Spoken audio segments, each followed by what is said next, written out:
Le ministre conseiller Rachid Gbadamassi s'est rendu ce mercredi matin à Niki pour rencontrer Sa Majesté Sero Tourou et évaluer l'avancement des travaux de construction du palais impérial. Accompagné du Premier ministre le Sinandouirou et la deuxième adjointe au maire de la commune, le ministre conseiller, membre de la cour impériale sous le titre de Sunomboku Kwimboku Kera, le roi indomptable et indestructible, a salué le souverain impérial comme le veut la tradition. Après avoir exposé les objectifs de sa mission, il a reçu les bénédictions de l'empereur qui confirme son titre de membre de la cour et les prières du souverain pour la bonne marche de la mission que lui a confiée le chef de l'État. L'empereur a reçu la visite de la délégation du ministre conseiller chargé de la sécurité et la défense, de la décentralisation. C'est toute une joie qui nous anime à la cour impériale.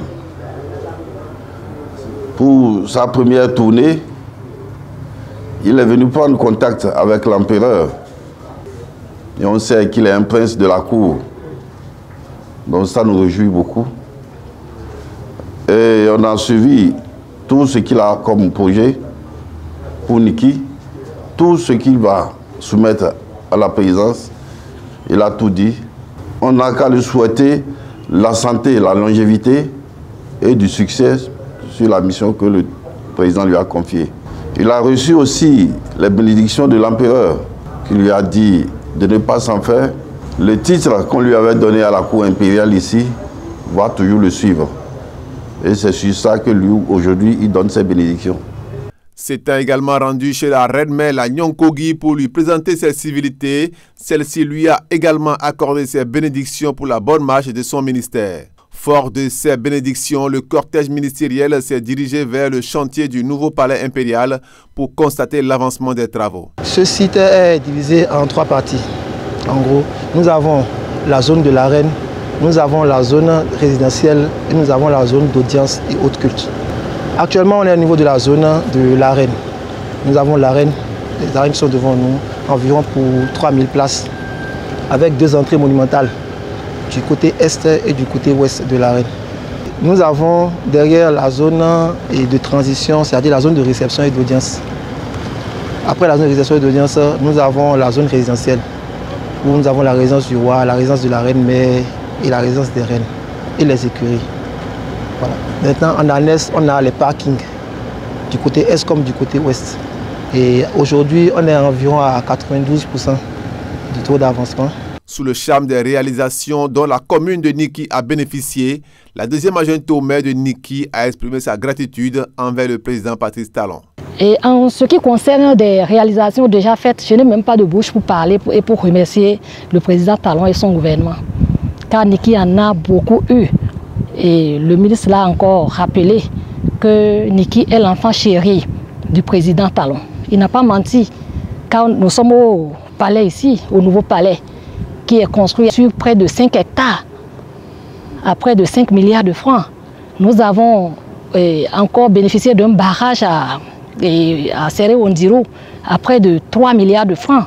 Il y a le stade qui est là, il y a la route Kalale et Niki-Chikandou qui est en train d'être finalisée. Donc vraiment, je ne peux même pas, la liste n'est pas exhaustive, je ne peux pas tout citer ici. Il est en train de faire, nous on ne peut pas dire que rien n'est fait. Pour nous, à Niki, quelque chose est fait et continue d'être fait. Au regard des observations faites lors de cette visite, le ministre conseiller a souligné la place de choix de la commune de Niki et la vision de développement portée par le président Patrice Talon. Avec le président Patrice Talon, c'est la politique de développement et non le développement de la politique politicienne. C'est du pragmatisme, c'est le concret, la discrétion dans l'efficacité. Et vous venez de constater avec nous qu'à Niki est l'enfant chéri du président de la République. Permettez-moi de vous faire le point de ce que nous avons constaté, de ce qui a été réalisé et de ce qui reste à faire. Quand vous prenez la route impériale, c'est-à-dire la route Ndali, Niki, Chikandou, c'est pratiquement après. Après la réalisation de la route impériale, c'est la construction du palais impérial de plus de 5 milliards de francs CFA qui diminue. Et c'est pour ça que j'ai l'habitude de dire, parfois il faut reconnaître, même à ses adversaires, ses mérites. Et je l'ai dit, si le président Patrice Talon n'était pas né, il fallait l'engendrer.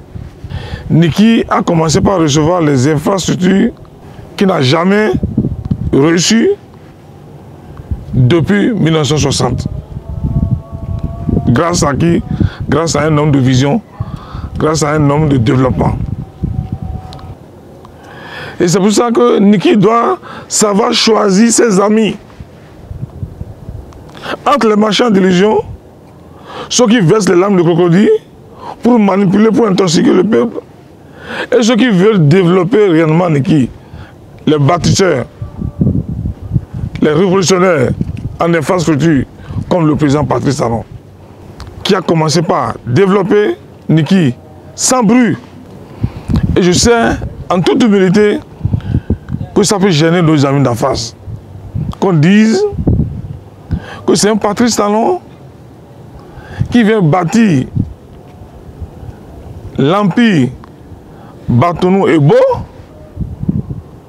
Donc, pour eux, le président Patrice Talon leur a ravi la vedette. Je comprends, c'est humain, mais il faut parfois la concurrence positive pour faire la différence entre les marchands d'illusions et les bâtisseurs du peuple. Tout le Bénin en chantier.